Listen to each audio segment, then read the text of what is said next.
I've never gotten a single listing from a logo on a banner in 22 years of real estate. Not one, and neither has almost any real estate agent I've talked to. Most agents just don't want to admit it that you talk to, and you watch them spend so much money on these banners. The challenge is, yes, I know it's part of a larger play, the branding. But if you're just doing that one thing, it's not going to work.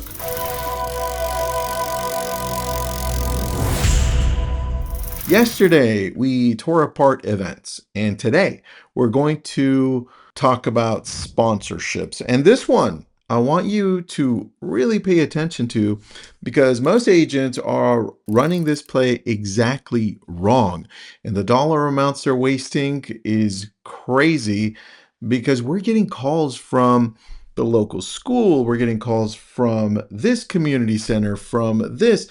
And a lot of people are asking for our money to participate in just branding in our banners. And look, it goes much deeper than that, but at the same time, it's simple. I know. Look, you write a check, your logo goes on a banner for a jersey, a school program. You get a mention, you call it marketing. Agents running this on a monthly or weekly basis, it feels good because there's something that you can see visually and it feels like you're actually doing something for the community. You think it's some way of supporting a cause, a local cause even.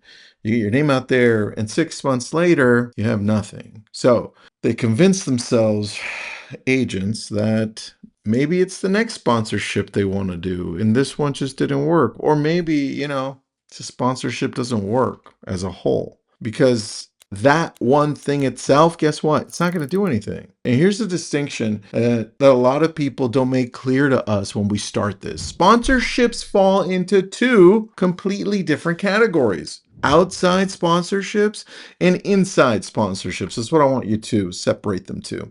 Most agents only run outside sponsorships. That's why they don't work. An outside sponsorship is when you write a check, your logo goes on somewhere, and that's the extent of your involvement. Poof, you're done. Logo on a jersey, a name on a program, banner at the event, and I see a lot of those, especially on baseball fields. You're outside the actual operation of the organization. You're a passive contributor. And by the way, if you want to take a look at how many other people are passive contributors, just open up that thing that you paid to be in, or check out the wall, or check out that gate on the baseball field. There are a whole bunch of other realtors on there.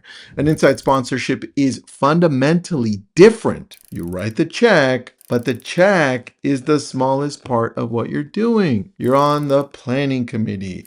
You're at the meetings. You know the executive director by name. You're one of the people who actually shape how the event runs, or however this thing that you contributed is coming out or going out. You're inside the organization, not outside it. Here's what I want you to pay attention to where most agents fail, or most agents just don't want to hear it. Outside sponsorships almost never produce business. So if that's your plan on doing just that, don't do it. You're wasting your money. Inside sponsorships consistently do.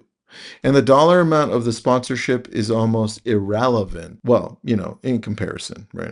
There's a dollar amount you have to watch for, but it's almost irrelevant compared to the time you put alongside it. Let me give you a specific example of what this looks like in practice. You sponsor the local event. Let's call it the local theater annual gala. That's the best I could come up with right now. Outside version, you write a $5,000 check. Yes, that's how much they tried to pitch me. Say, hey, look, for $5,000, we can do this.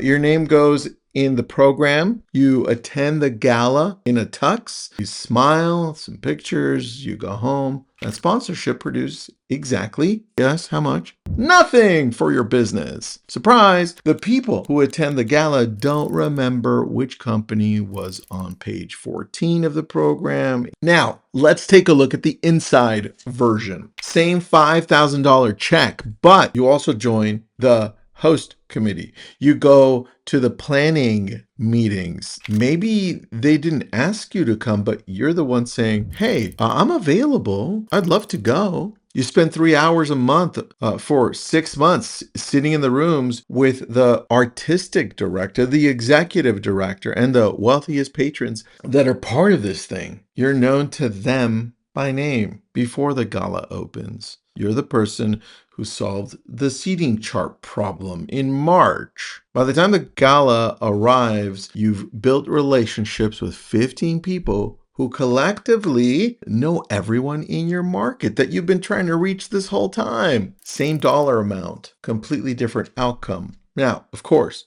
same dollar amount, different time spent, because now this becomes a prospecting arm. This becomes you're into the community you've been trying to get into. That's the important piece. The strategic move with sponsorships is the whole key to this, right? And you find 3 to 5 organizations that you think match the audience you're trying to connect with, and you do that. That's the key. That's where you're like, you know what, this is geographically located where I want. This is demographically exactly who I want to reach. And you embed yourself into that world, committees, board levels, right? And don't expand this to like, I'm going to do it to 7 or 10. It's not going to work.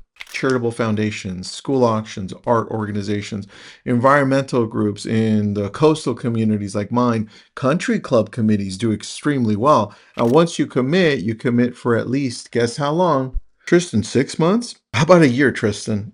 At least 3 years. This is a very long-term play. These relationships, they mature in year 2 and beyond. Year 1, you're the new person. They're barely getting to know you. Do I trust this guy? Is this guy for real? Is this person going to show up consistently? Now, year 2, you're trusted. You're no longer that new person. How do I know? I've done this before. In year 3, if you've shown up this way, you're indispensable. Problem is most agents quit even before year 1 is over because nothing is producing yet because all we want is the lowest hanging fruit. And this has no lowest hanging fruit pretty quick, which is why almost nobody does this. And nobody does this long enough to see it actually win. Now, you do see this in the luxury world. You do see this with people that have done this super long term. They commit to this, but it also takes a different personality to do this. So if this one doesn't fit, don't do it. But if you think, man, this makes sense, you've got to play the inside game, right? But only with specific conditions attached, right? Youth sports and school fundraisers, a logo on the jersey play, but remember, it's not just the logo on the jersey, it's what else are you going to be doing? This actually works for volume agents and family markets if you're looking at the sports play. But remember, you have to show up to the games, you have to show up to all these, and people, you'll see the parents. I've seen agents who do both of these. That's one, they put their logo and brand on a banner and their logo and brand on the jersey. But guess what? They show up to all the games. They show up, they bring food. They're just so helpful. I feel like they're a parent. And then there's the other people who just paid for the banner and that's it. It's different than knowing the parents. The parents will be like, oh, that's my kid over there. You integrate with the community.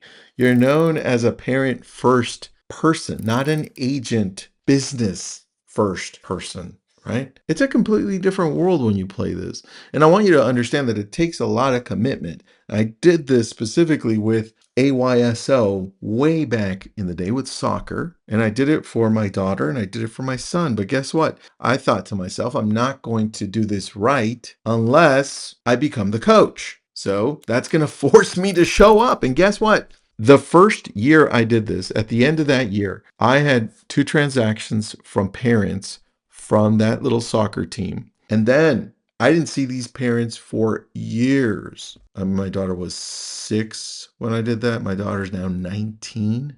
And in that process, I've had 4 transactions, and I haven't talked to those parents. They reach out to me, and when they see me in public, they still remember me. That's crazy. Now, I probably could have had more if I stayed in touch with them, but they reached out to me about multi-million-dollar homes. So it takes a lot of commitment. And don't do what I did, which is don't continue it. I would have totally loved to continue it, but I went all in at that time, and you'll see completely different results. This isn't one dimensional. This is a recurring process. Sponsorship without participation is just donation. Donation without relationships is charity. Neither one builds your business, and I need business. Both of us need business. You listening and me. So just stop pretending that that's marketing, because it's not. So here's your action today. Audit your current sponsorships if you have any, all of them. Make a list next to each one. Write down whether it's inside or outside. And hopefully some are inside. Chances are pretty high some of these are just going to be outside. You just paid money and did nothing with it. Inside means you're at the meetings, you know the people, you're shaping how the organization runs. Outside means, remember, you're just writing a check and you're leaving. Drop the outside ones unless you have a big plan. Take those dollars and direct them into something that is valuable along the audience you want to grow and the demographic you want to grow, and make sure that you're committed. If not, dump this whole thing and go to the dinners that we talked about yesterday. Go all in on Instagram. Do something else. Just don't think that this sponsorship is going to work for you if you don't go all in on this. I would say start with one. If you're into sports, do the sports one. If your children are at school, do the school one. If you have a business, local business, and I think we all do, maybe we do the Rotary and we're involved. We participate in all of those things that Rotary does weekly, and there's a lot. Or maybe it's something else. Maybe it's the Chamber of Commerce. I don't know. Pick one. Don't just fund it and sponsor, but be part of the growth in it. Be part of the changes. Show up to the meetings. They'll see that you care. It just takes a while. I'm Tristan. This is your Daily Real Estate. Please share this with somebody you think may need this, and I'll talk to you tomorrow.